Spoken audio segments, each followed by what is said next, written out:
Le 1er janvier, les membres principaux de la royauté de Danemark se sont réunis pour le fameux banquet du Nouvel An, organisé au sein de la résidence Amalienborg, située au palais Christian VII, à Copenhague.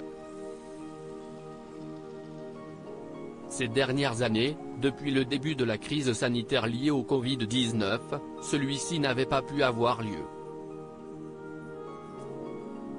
De quoi rendre d'autant plus symbolique l'événement, qui a été scruté de près par les spécialistes de la famille royale danoise. Et si le fils de la reine Margrethe II, le prince Joachim, était présent parmi la soixantaine d'invités, ce n'était pas le cas de son épouse, Marie. En effet, la mère de ses enfants Henrik et Athena était absente pour ce traditionnel banquet célébrant le passage à l'année 2023.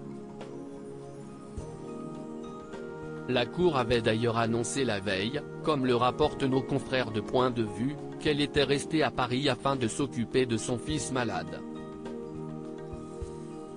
Son époux, le prince Joachim, était donc seul à venir à l'événement et il affichait une mine grave.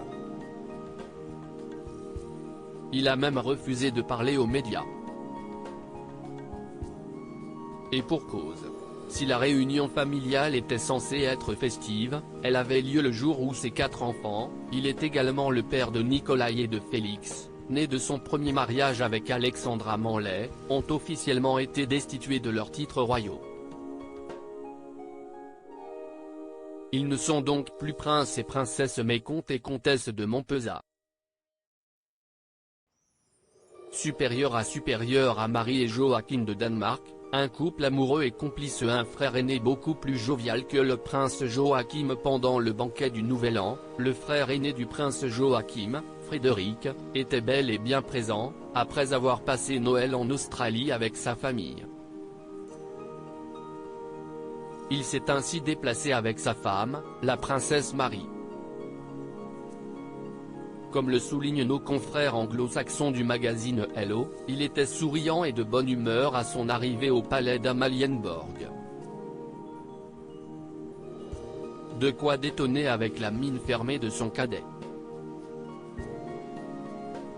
Article écrit avec la collaboration de 6 Médias Crédit Photo, Dominique Jacovide.